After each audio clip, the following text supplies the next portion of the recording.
Hey guys, I'm Matt Lighty, and I'm going to help you go through what the thought process is for starting a new build in a new league in SSF.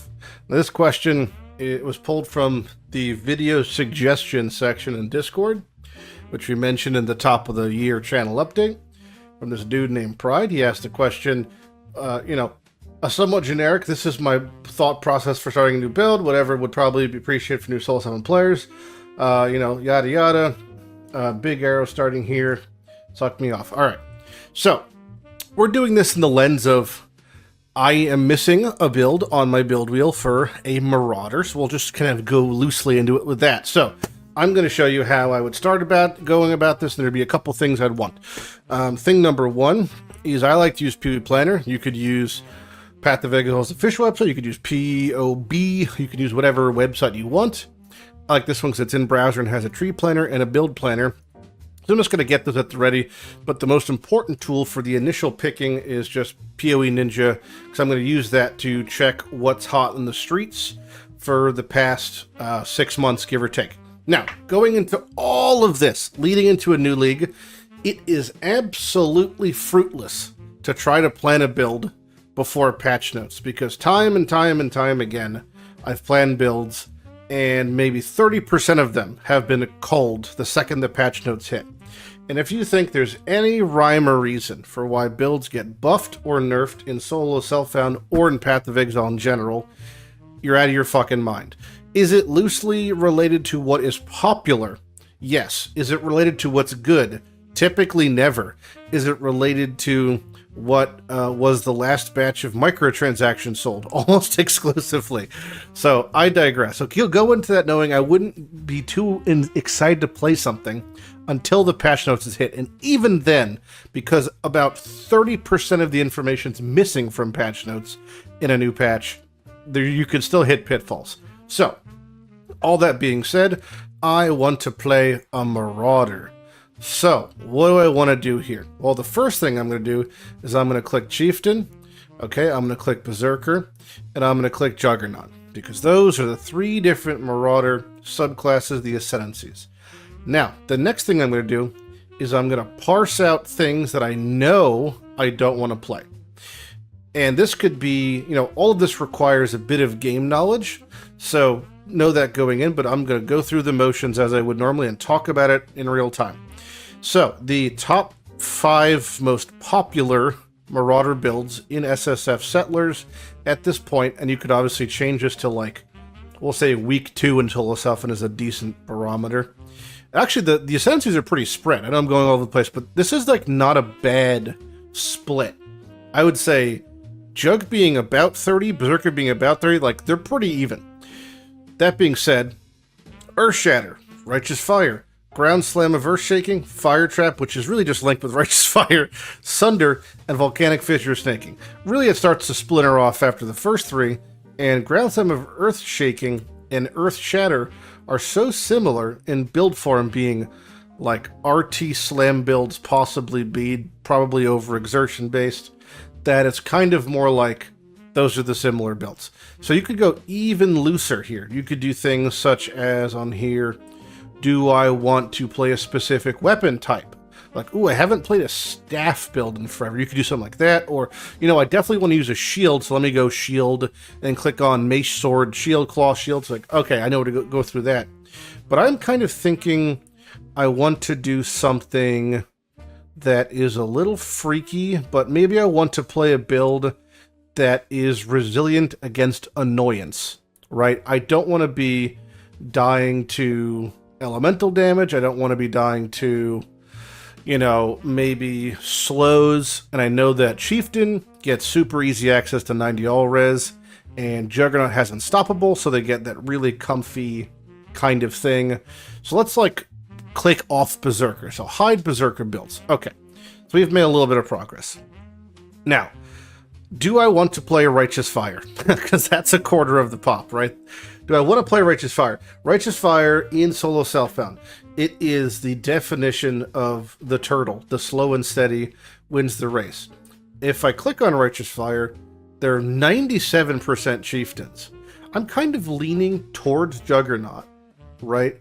So I'm thinking it's probably a no for RF in the main link as the main skill. So we're going to probably say no for Righteous Fire. Because I'd prefer to play a Jug, but I'm open to Chieftain. But I don't want to play Righteous Fire because I want to have some amount of single target. And that build simply doesn't. Okay, where else have we gotten? Let's start thinking about the deep down. Excuse me. Do I want to play... I definitely don't want to play Bone Shatter. I played that within the past year, so that's also out. Alright, so no Bone Shatter, no Fire Trap, because it's Fire Trap's tethered to Righteous Fire, which I don't want to play, so that's also gone. What else do we have? Can I pull anything else? Bone Shatter of Complex. We can remove that, because again, that's Bone Shatter. And I feel like we're pretty safe here. Okay, we've got a good basis. Now, we see it's Earth Shatter, then Ground Slam of Earth Shaking, Dual Strike of Ambidexterity, Mold Strike of the Zenith. Why don't we start looking at some people's actual builds here? See what we got going on. So, all rares. That's the first thing I'm clocking. Week 2, SSF, all rares by choice. Just your bog standard slam build. Looks like he's using auto exertion, which is nice. Do we see blood magic? Just RT, no blood magic. I kind of like the idea of playing a blood magic build, so maybe we do something like blood magic as a passive here and see what this looks like. Okay, so now we're at 76% Chieftains on blood magic. A lot of Ground Slam of Earth Shaking. I like the idea of blood magic because it's comfy. Also leads to petrified blood and stacking more auras. I kind of like that. What is this build? We have a heavy, like legit heavy strike. Alright, that's a choice he's made. Dual Strike of Ambidexterity is cool. This is a build that, I mean, you could click and read one of them. The Bussy Slammer. That's a great name. The Dual Strike of Ambidexterity takes the damage from your main hand and the weapon attack time of your offhand, which is funky because you end up using Bloodthirst to give yourself a ton of flat and use things like a Paradoxica, which makes it so you have all the damages coming from your Bloodthirst, right? That huge chunk of flat. And your main hand is doing 70% more damage because of Ambidexterity. And it's a Paradoxica, so you have double damage for your main hand. But your attack speed, use an Imperial Claw. You just get it as fast as it can. You also want some damage because the damage is calced still in there. But, you know, it adds to the fun. But you have to use a Paradoxica. Kind of non-negotiable. People playing Ambidexterity, if we click here, you're probably going to see, yeah, mostly Paradoxicas and SSF. If we took the same parameters and put it to non-solo self-found, 96% Paradoxica, meaning if you have the choice and money is not an option, you're using Paradoxica. So, the question then becomes, would I want to farm out a Paradoxica in solo self-found? Well, we could look at what that would entail to a degree. So let's check Paradoxica. This is pulling off of the wiki, which isn't great, but it's okay. I know where it comes from, but we could check the item acquisition. Has restrictions. Can't be chanced. Drops from interrogated safe house leaders in intervention. Good. Only 78 above. Okay. So we have no actual rates here, but we do know that it drops from interrogating the leader in an intervention safe house in a 78 or higher zone. So the question then becomes, do I want to do betrayal? Does that interest me? Do I want to deal with the madness that would be getting a Paradoxica? Probably wouldn't be too hard. Getting one that rolls Fizz with an applicable substat? Harder. Is that something I would enjoy? Probably not, but maybe it is. So if this is like, say, I'm on board. You know, okay. Yeah, okay. I'm sold. You sold me. I want to play Dual Strike of Ambidexterity. You know, I want to do the Paradoxica. Let's hop back to Solo Self-Found here.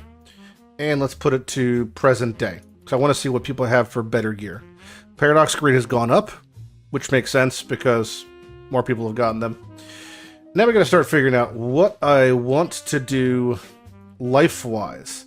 They're going to be at blood magic, right? So blood magic is what's happening, meaning they're at 10,000 life. Actually, half of that is real life because you're using blood magic. So that's where all your damage is coming from. It is a build that is using multi-strike and brutality and melee fizz, meaning those are 3 different awaken slots you can farm out.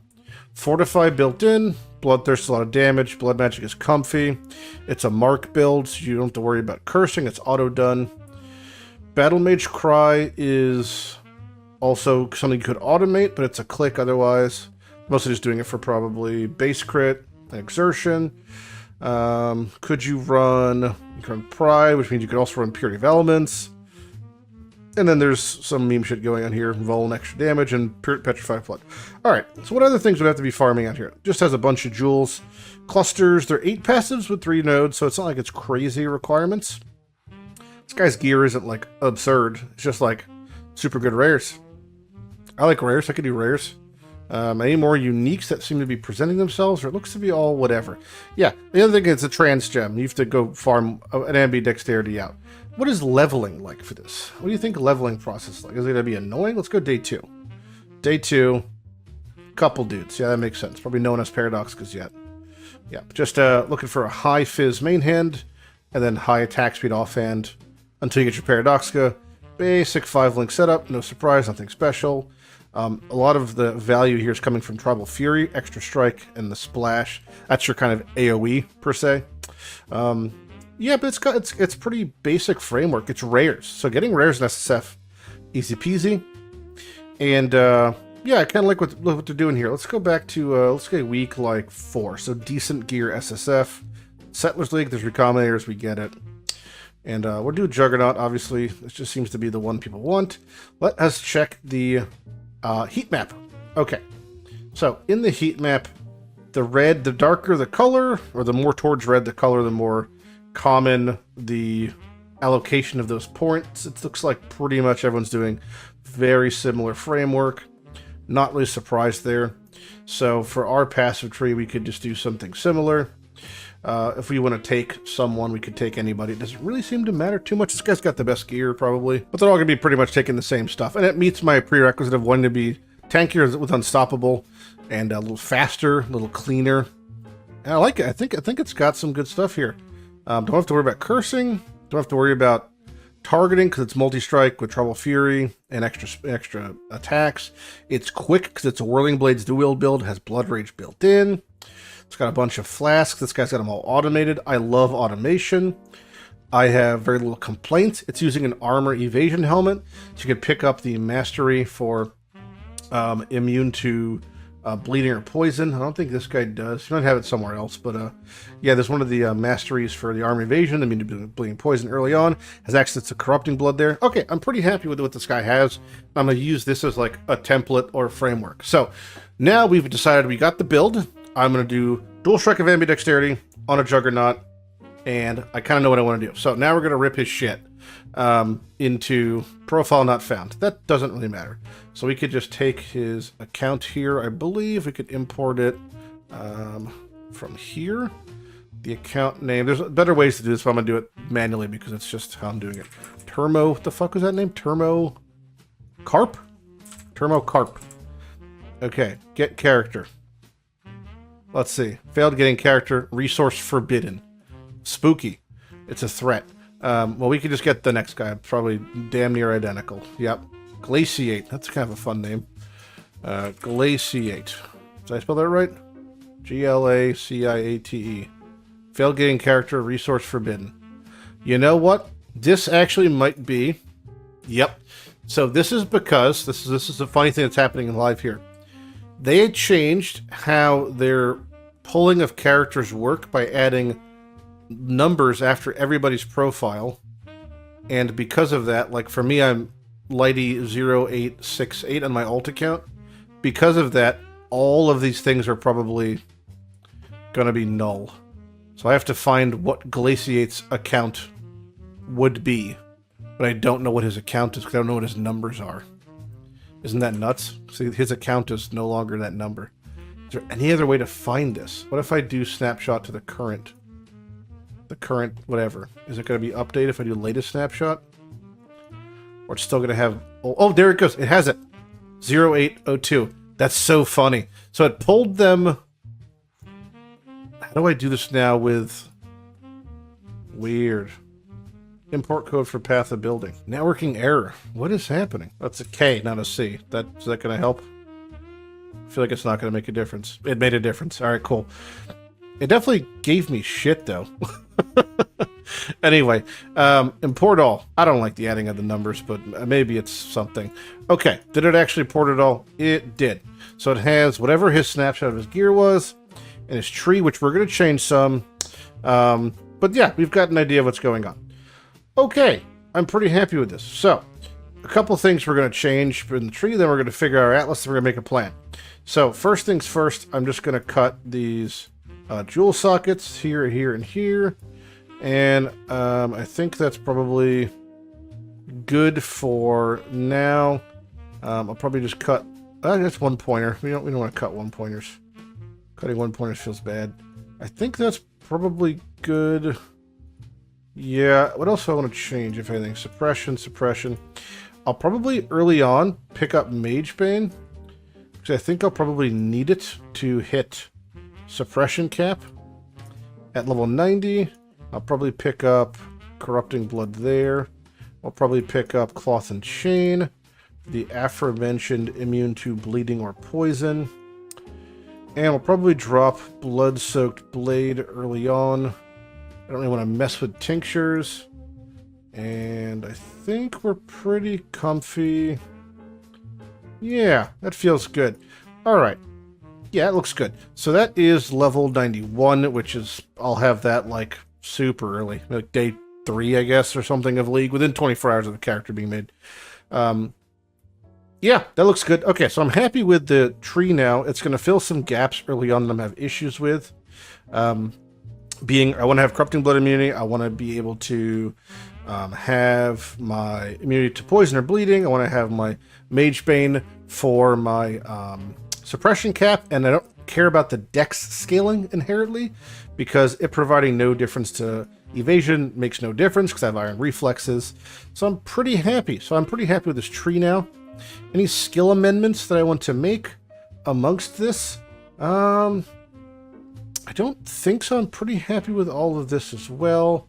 I will probably just, instead of running Pride, I think early on, I'm probably going to run Purity of Elements, because I want to be ailment immune, and I'm not going to have that for a little bit.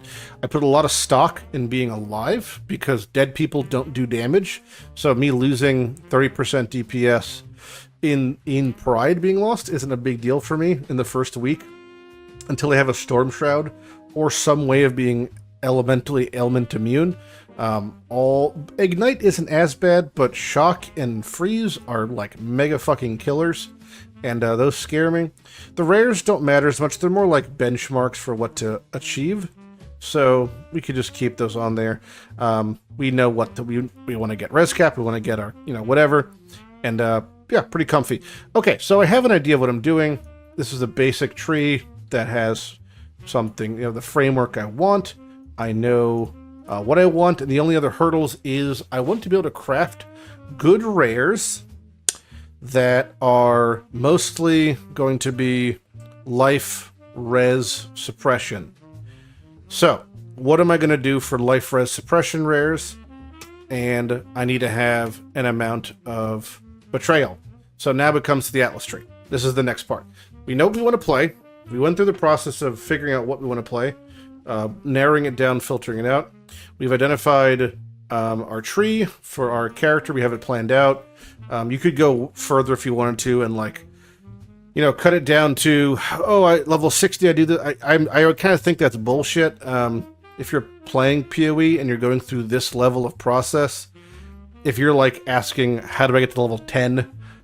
We've lost you, you're lost in the sauce. So, to pick up, things like Corrupting Blood by reaching Act 4, because that's when you see Corrupting Blood. To try to prioritize getting charges after you get an ascendancy that gets you charges. Don't pick up charges before you could use them. That's pretty common knowledge. If you're in Act 5 and you have 600 life, get more life. If Menace becoming a problem, pick up Blood Magic. If you have Blood Magic and you're constantly dying, drop Blood Magic. Okay? We're all adults here. So, anyway, going down. So now we want to pay our build. I'm not going to show, I could show it, I guess, briefly, but your Atlas setup tree is not going to be the tree you use to actually get your gear you want to get. The Atlas setup tree is the one you use on the first 2 days of playing to make sure you get to 100 out of 115. And that tree is super comical looking. I can show you exactly what it looks like because it's the exact same fucking tree I have used for every league since it has effectively been relevant. And it looks a little bit like this. It is me picking up the Keurig nodes, okay, and I pick up the map nodes, and I pick up the quant wheel, and typically what I'll do is I'll pick up shrines. So my starter tree, which is going to be the first chunk of the game, looks a little bit like this, pretty much. And all this is going to be the mapping nodes, the map drop nodes, the scouting report nodes and comprehensive scouting reports, the shrine nodes, and then quantity. And that's it. That's 68 points. And then if I want to push towards, working towards like my 110 or my 100, probably all I'll pick up is something like this, which is just going to be grabbing the ambush nodes. Okay, and then maybe I make like a tree amendment or something. I do like this instead of this, but that's 86, and I'm pretty much done. You can grab some quant, you can grab some map spawn, you want to grab destructive play early, you can. That's pretty much it. The only other amendment, if at all, for an early setup tree is just intelligence gathering, because while progressing, this is simply free safe houses. Now those safe houses, because we looked at the Paradoxica drop level, they're not going to be 78. So they're not going to be dropping paradoxes, but it's just really good experience, and it's kind of free. So after you make your basic, dum-dum tree for, Keurig, whatever, can I just reset this? Is this going to yell at me? It's going to yell at me. Could I do this? What if I do this? Just let it reset? Bam. Perfect. Okay, so then we're identifying, we know we want betrayal because we've picked betrayal. So we're going to do things like grab betrayal, and then we're going to pick all the betrayal nodes that are relevant to us. We can kind of just grab them for now and then like figure out life later, but do something like that. And then we're also going to pick what nodes we care about outside of the mechanic. So what is going to give us the rares we want? So you could do something like essence for crafting rares, or a thing even like, you could do something like delve for fossil crafting rares, but honestly, it's been the same case for a while, but if you're trying to craft decent elemental res rares early on, you want life, you want movement speed, you want suppression, it's expedition. There's no way to avoid it. It is simply expedition. And thankfully, expedition actually lines up pretty decently. Don't get this node, by the way. This is bad. Expedition lines up pretty decently. Why is this highlight? Harvest monsters grant experience. That makes sense. So ironically, it's pretty much right next to where we want to go. We're picking up all this betrayal stuff. I'm going to click on the big bomb. This is preference. Extreme Archaeology, I think, is basically just bad, but it's quick and lazy, and I like that. Now, for what you want to grab when it comes to Exped, I literally recommend picking up Tujin, Danig, and then Rog, and then just leaving Gwen blank. I think it's actually better to do this because Gwen is so fucking bad. And yes, I've hit 3 Mage Bloods from her, but on average, she is so fucking bad that I do not recommend grabbing Gwen. Now, the rest of your tree, you can kind of do whatever you want. If you want to do something like actually blocker, everything else out but Exped and keep rogue markers just to have rogue markers, that's fine too. You could do a wonky looking tree like this. If you're having problems with map sustain, feel free to grab some map nodes if those are a thing that's concern to you. If you want to grab more quant because you're in the middle, feel free to pick up quant, but it's just about identifying what exactly do we want to acquire. Well, we need to acquire Paradoxica. Why? Because we are playing a build that requires a Paradoxica. Do we need to have anything else from Betrayal? Well, these nodes have additional rank. That's good for getting more Paradoxica more faster. They obtain more equipment to increase rarity from defeat. Do we care about that? Not particularly. Do the small nodes matter? Probably for spawn rate, so is it worth to pick up 1? Sure. Can I save 2 points here if I somehow shave something points off here? I can. So you start to you know how they have Michelangelo's David? A masterpiece in marble crafting. How does he get from point A to point Z? It's not a direct line. it's chiseling away. We identify what we want on the tree, and now this part of the process is the chiseling away. So now we're going to start chiseling and things we want to pick up and put down. Can I save points anywhere? Guess what? 1, 2, 3, 4 points there. But look, 1, 2, 3. I've saved myself a passive point. So this is a little bit of chiseling. We're just trying to figure out, can I move something else? Do I care about bribery? More likely to offer items. More items when bargained. Maybe early on, if I care about it for veiled items. I don't know if I do. Maybe after I get my initial stuff, I could drop that. That's 2 more points, shaved off there. The quantity of artifacts, does that matter to me? Maybe it does. Maybe it doesn't. This is kind of the part where you just have to ask yourself these questions. What do I actually want to invest in? What do I care about? So betrayal is a mechanic that doesn't really scale off of quantity as far as the map's concerned, but, expedition does. Expedition does care. So maybe I want to pick up some stuff like map effect quality. Maybe map effect quality is something I care about. We'll grab some more map effect quality. That's the type of thing that I start to give a shit about. I want to grab some more map effect quality there. And I feel like now we're at a point where we kind of have something. This looks like this is a tree. We've pathed, we've progressed. Is there any more stuff we could pick up on the way? I have a little bit more points, but maybe I probably won't be that high at this point. Maybe I can drop a couple of these quant nodes and shave some points off to make it look a little bit more realistic investment-wise. Memer. This feels pretty good. I think we're pretty happy with this. This is kind of weird, but you could look at it in a different direction.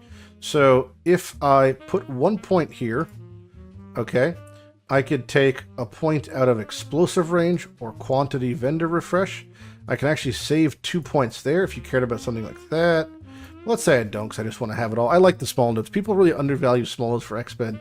Like these placement ranges and explosive radius, all that type of stuff, it's all very good. Okay, so I'm pretty happy with my tree. So I've got a game plan. My game plan is I did the first Keurig tree for the first couple days of the Atlas, and I get 100 points, I get 120 points, whatever.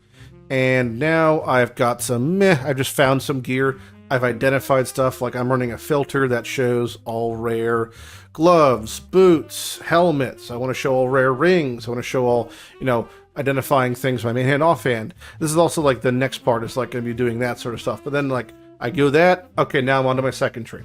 So when it comes to the filter, because this is something to talk about as we just did half a second ago, very briefly. If I was playing a build and I know I am doing armor evasion, every single slot armor evasion, or I have an Imperial Claws, okay, Imperial Claws in my offhand, but we know that early on, I'm not going to have the luxury of a Paradoxica. So you could do things like running a Reaver Axe. These are crazy. Why using dual strike of ambidexterity with a two-hand? A Frost Breath is actually interesting. Frost Breath is really interesting. So they're doing it because they deal double damage to chilled enemies. And they picked up the mace nodes. Basically, you always chill enemies. But you could just do any big weapon. So say you just want to show one-hand swords, and then you want to show one-hand claws. Like if that's something that you care about at all, you could do it. So you want to make sure your filter has those sort of things. This is it's going to be depending on how you do your filters and what you're looking for. But for me, it could be something as simple as claws, right? Okay, so we have claw basis for uniques, but here we have Imperial Claws. So I want to show, make sure your filter's showing all rare Imperial Claws or all rare Reaver Axes or Siege Axes, because I want to have my axe main hand and my claw offhand. And you could do it even simpler than this. So say you want to have some sort of fail-safe. I'll just go over here. You could write a line of code, and this is kind of really only matters if you write your own filter stuff, but have it so it says something like area level in areas that are less than or equal to level 81, 82. So we're saying pre 14, 15s, and 16s. I want to show rarity. Okay, I want to show rarity rares, and I want to show the class. So base type is the name of the specific item, being Imperial Claw. The class is going to be Claw, or it's going to be, oh god, one-handed axe. I don't remember the exact spelling on that. and I want all claws and one-handed axes and one-handed swords. There might be a hyphen here. Might be something like that. I don't remember, but it's going to yell at us in a second. And we could call this something like dual strike gear, you know? So I wanted to show anytime that there is a rare claw or a rare one-hand axe or a rare one-hand sword drops, I want to show it for the first, you know, tier 1 through 13 maps. I want to show them all because I'm going to be swapping from weapon to weapon to weapon. Ooh, new one drops. That's an upgrade. Bingo bongo. I want to see it. Now it's going to yell at me saying I fucking spelled something wrong. What is this? Area level. Why is it yelling me for area level? What did I spell wrong here? Less than or equal to... What the fuck? Oh, did I not do a space? Is that what it is? Nope, you've perplexed me. It's identical to how I've done it elsewhere. But somehow this is different. What is different? Lowercase L. That's what it was. Wow. Amazing. So now it's going to yell at me for saying one-handed axe and sword. Bing, bing, bomb. Okay. So now I can double check what that is. This is all part of the process. You know, if you're doing your own filter. I'm assuming you use filter blade. But let's go. Let's just check this. Okay. Siege axe. Let's see if it still has these. It used to have these here. There's a dash. The fuckers. All right. So there's a dash right here. And there's a dash right here. Let's see if that works. And it doesn't like it again. Okay. Why does it not like one-handed axe despite the class being one-handed axe? Am I spelling something wrong? That's the next question. Is there another lowercase? Nope, that's identical. Oh, is it one-hand axe? This is going to be fun. Okay, it's not that either. Is one-handed one word? Nope. Okay. The wiki seems to think one-handed axe is fine. We've figured out that it's not fine. We have moved on to POEDB. Let's see what they say. One-hand axes. Is that what it wants? Is it like one-hand axes? It does like one-hand axes. Okay. The wiki has once again failed me. The one-hand axes, one-hand swords. Bingo, bongo. Alright, so that worked. So, RIP to anyone using that filter at the moment. I want to show you what that looks like, actually, because that's going to be a good way to describe what this experience is, because you want to have it so if you're mapping along and one of these drops, you want to pick it up and identify it because it could be an upgrade. You never know. And you do the same thing in Solo Southbound for armor evasion, gloves, boots, helmets, bodies, yada, yada, yada, you know. Okay, so we're going to pretend that a bow dropped. It's totally hidden for me. Let's make it rare. Let's make it a rare bow. All right, a rare ranger bow dropped. There it is. That's what, you know, that's what my filter has them. Nothing too special. It's not showing up in the minimap, not making a sound. And then a blue axe drops, nothing happened because we have it set to rare axes. But a rare axe drops. Imagine it's unidentified, and oh, we know about it. You know, it makes a noise. Maybe we want to make it more obvious. Maybe we want to add some sort of flair to it. Hold on. All right, let's zhuzh this up a bit. So we're gonna add a play effect and a minimap icon, and let's go with some atrocious color like green. Green seems really fucking bad. Maybe I want to figure out what's the HTML color code for green. That's a pretty bad one. 0, 255, 100. Okay. I can't wait. 0, 255, 100. Just to test this out, because typically these filters take a hot minute to update in-game, we're going to update it locally, because I want to show you what it looks like in real time. Alright, there's our horrendous filter being applied. So now, if we were leveling in Solo Southbound with the build that we picked out through all our methods, we've got our filter set, and it drops an item that we want to check because we're playing dual strike of ambidexterity, it looks like that. And it has a green beam, and it also has a green square. So that's what we want to do, you know? If we want to make sure that we pick this bad boy up. If you want to make it so, you know, it shows even more, you could also have it, instead of set, you could do set text color as well. And you could have it so now it shows green, all green, yeah. So I would check it and be like, wow, that's a fucking dog shit That's a dog shit X. I don't want that. Stinky poop. And then leave it on the ground or whatever. You know, that's something you could do. And you could also take it like even a crazy step further. And we're going really off topic here, but this is something you might give a shit about. Is you could have it show things like different roles for modular roles. I don't know if I have this for flaring set up. I do. So you can have it so it always shows on weapons if they roll with whatever type of roll. So even more crazy is have it show anytime one of these bases drops with any of these rolls, being any of the fizz rolls. So it's a high roll fizz roll. So if you were to update it and it had one of those, it would show it. I don't know if I even have one to showcase it. Okay, I do have a two-hand. So say that I was picking up this wrist chopper, and I ID'd it, and I was blind as a bat, or I don't know what's going on. I could then drop it, and if it's not good, it shows up as green, and if it is good, it shows up as that color, you know? Because this has a tier, what is it, a tier 1 lightning roll or something, or a tier 2 lightning and tier 1 cold. That's you could check, do it like combination rolls. This is like a good way in SSF to like do drop protection for weapons. You could see it, so if it showed, in this case, if it showed dropped with flaring or dictators or emperors, there'd be no way to miss it, you know? So that's something you could do as well. But anyway, back to the process. So we've identified that you have the build you want to play. We picked out a tree. We picked out a Sensi. We got our tree set for very reasonable expectations. All right. And we also got identified what we want to get. We want to get our Paradoxica. We want to get a Paradoxica, and then until then we're going to use rares. Or you could even use a Frost Breath, I guess, technically. And we're going to use a Claw for an offhand. We have our little filter section set up, so we know that if we, you know, do whatever, it's going to drop things and show things we want. Then we have our Atlas tree set up and planned, so I could use Expedition to fund currency from Atlas progression with Tujin and Danig, and I'll use Rog to craft my rares, and Tujin to also further craft rares with currency, and then I'm going to use Betrayal to get my Intervention, so I can get my Paradoxica, because I need Paradoxica for my build. So that's like, you know, we've kind of covered all the bases. There's really not much to go over else.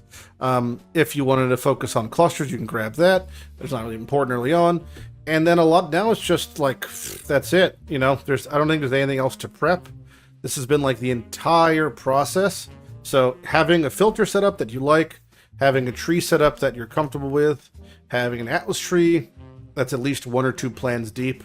This is tree 2, but when you get to 50 points, you get your second tree, and 100, you get your third. So like, we could already be at this point on our third tree, which might be something like Eater Exarch for getting any sort of Eldritch implicits, like this guy's attack damage Vuln Curse, and then Pride Max Res. You know, we can work on things like that. Or, yeah, just try to get better Paradoxicas. This guy's got an enchant on his weapon. You kind of get the gist of it at this point. So yeah, this is the entire process. So I would like, you know, have all these, maybe 3 things. In Chrome, you could right-click and then click Add tabs to new group. I would call the group like 3.26 Jug Start or something, and then I just have that there. So if I'm like watching something on YouTube during League launch or listening to music on Spotify, and I want to be like, oh yeah, what is my tree again? I can just check this in my Chrome tab and have everything organized. And yeah, it's just a good way to go about it. You can always bookmark this. You could take screenshots, whatever you want, dude. But yeah, that's pretty much the process. Am I actually going to be playing this build for the build wheel? I'll never tell. But this is if I was going to go about it. This is how I'd set it up. So this is pretty much the baseline and the entire raw thought process of how I would set up starting a build in Solo Self-Found for Path of Exile on a new league or just a new character. And it's a lot of it comes with the expectation of having some base knowledge, but between these 2 websites and then just fiddling and chiseling like Michelangelo's David, you just slowly work on being a little bit more cost efficient, price efficient, crafting better rares, trying to get a better Paradox. You'll just figure it out slowly. There's a lot of wiggle room and a lot of room to breathe, you know? So it's not the end of the world if you fuck up ever so slightly. And yeah, filter's important. You can make your own. I've done videos on that, or just download a filter blade and you can fiddle with that. Neversink's a pretty savvy guy. And that's it. I'm Matt Lighty. If you have any questions, feel free to ask them in the comments below. Yeah. If you're looking for some advice on what to watch while during leveling, if you're just like watching a TV show, we just finished watching through all of Aqua Teen Hunger Force and also Survivorman and also Dirty Jobs in Discord. So those are 3 great shows I would recommend. And then ordering food, I like to order Chinese. That's my go-to. So yeah, I'll see you guys on League Launch. And again, thanks for anything that's put in the video suggestion channel in Discord. I'm going to be slowly plugging away at going through those and stuff, and that's great. And I'll catch you guys next video. Bye-bye.